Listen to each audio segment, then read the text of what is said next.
Here on the Colour of Country Life, Flow FM, great to be speaking with the re-elected member for Mallee, Anne Webster. Look, you had a really rough end of the campaign there, Anne, in isolation and battling through COVID at the end, but you're glad to be on the other side, no doubt. Absolutely. Very glad to be on the other side. It was a little grueling, I have to say, doing COVID and then making sure I got around the electorate to catch up with as many people as I could and be on pre-poll. So, yeah, look, it's a bit of a blur now, actually. It's all over, and here we are. Yeah, and a ringing endorsement from the electorate themselves. You were up against Labor and a few independents, which was the case the time before as well, but I'm sure it's gratifying for you and your team to get such a strong endorsement from voters. Look, I am very grateful, very humbled to be re-elected and increase the margin. I think it does reflect on the hard work that my team and I have put in for the last 3 years. I don't need to tell you or anybody just how bizarre these last 3 years have been, and the amount of advocacy and lobbying and trying to support people through thick and thin, and border closures, restrictions, lockdowns, business failures. You know, it's really been a very tough period for Australia, for the world, really, and I'm just very grateful to be re-elected. Now, speaking of the bizarre, I just got to mention this because I've been copping barbs here at the studios about this one. Been quite a bit of commentary across the campaign of yours about your wardrobe. All positive. They've been appreciating the jackets and the jumpers and the coats that you've been wearing. Did you freshen the wardrobe up before the campaign, or you just sort of brought stuff out people hadn't seen for a while? I'm just laughing. I think that's hilarious. No, it's just my wardrobe. No, I didn't freshen it up. The only thing I did buy, which arrived late, was a thermal, jacket, a very warm jacket for standing on pre-poll, because post-COVID, of course, I was still coughing, and I still am, unfortunately, yes. And I needed a very warm jacket. But no, I didn't freshen the wardrobe for pre-poll. Thank you, though, everyone. No. Well, I just I didn't want to trivialise the campaign by asking this during the campaign, but now we're safely on the other side. I just had to ask because they're very impressed with your look. They just thought that it would have carried well with the voters, and they thought the pink might have been a little bit of a, Sophie Baldwin had picked pink as her independent colour. Maybe you're trying to get the message across that you can be pink as well. Oh, look, hilarious. I did have some of Sophie Baldwin's men who were standing on pre-poll for her. They were very impressed with my pink jacket. Thought I should have been handing out her cards.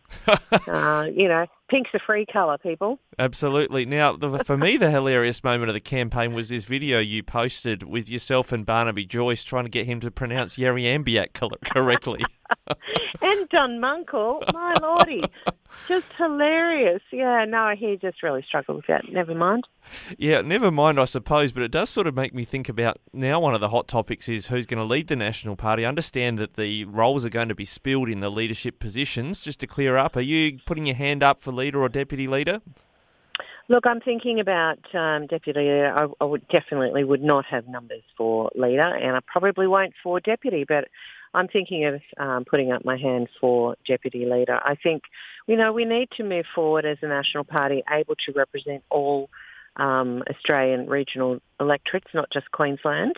And I think it is important that we have a Victorian view that is part of the leadership moving forward, and a reasonable voice in the party room. I would bring the ability to listen to people, to hear what's being said, and to consider ways that we can move forward together as opposed to torn apart with, very strongly held views.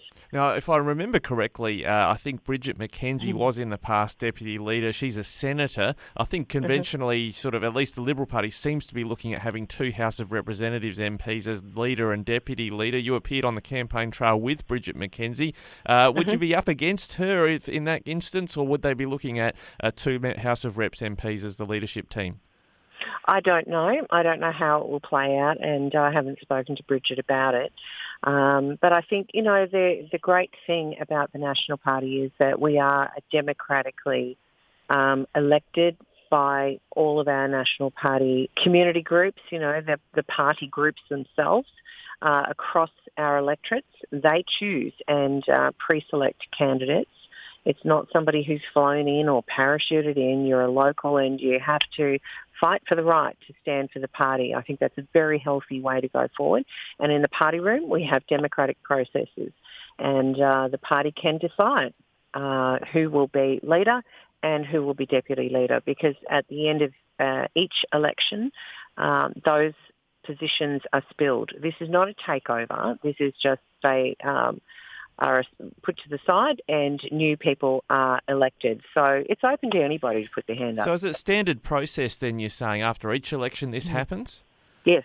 Yep, okay. Absolutely. In the National Party, absolutely. Yep. So this isn't a spilling of Barnaby Joyce. He has been the leader, having spilt Michael's position, taken Michael's position halfway through the term, as you know, and now the positions are vacant, and so we will be having a party room meeting next week to elect our new leader and party deputy leader. Now, on that front, you mentioned Michael McCormack. We spoke with him just days ago, and he indicated, in his view, it was a mistake to change leader in June last year from himself to Barnaby Joyce, and he says the vote went backwards in the Nationals Party seats as a whole, not in your own seat, as a result of that leadership change. It was pretty strong comments. What do you say in response to that if you've got your hand up for deputy leader? Look, leadership is very important, and leadership, in my view, should not be divisive. It should not be combative. It needs to be able to consider the whole nation, not just certain sectors. And I think that I know at the time when the party had a spill in June, I was devastated. It actually took me some time because I like to play fair and I like a loyal party room. That's how I want to play. And, some of the games that have been played prior to that were really unhelpful. The fact is that people who live in regional communities don't want to hear about National Party or Liberal or Labor politicians fighting amongst themselves. It's an absolute turn-off, and I get it. And so we need strong leadership that is prepared to represent everyone. And lastly, I guess, could the River Murray end up being a bit of a power block? There's talk that Susan Lee across the border for the Liberals could be their deputy leader. The two of you, Susan and yourself, could end up representing your region pretty strongly in the opposition. Well, I'd be quite happy about that, but we'll see. I certainly wish Susan all the best. I think she'd make a phenomenal deputy leader. And, look, we're just going to have to see how next week plays out. I'm not going to be devastated if I'm not elected by the party. We want a strong party leadership that fundamentally everyone is going to be happy with. All right, Anne, there's some important policy topics we want to get onto as well, but we'll just see where things land with the leadership first, and we'll catch up with you again soon. Thanks for joining us today on Flow. Thanks, Ricky. Appreciate it.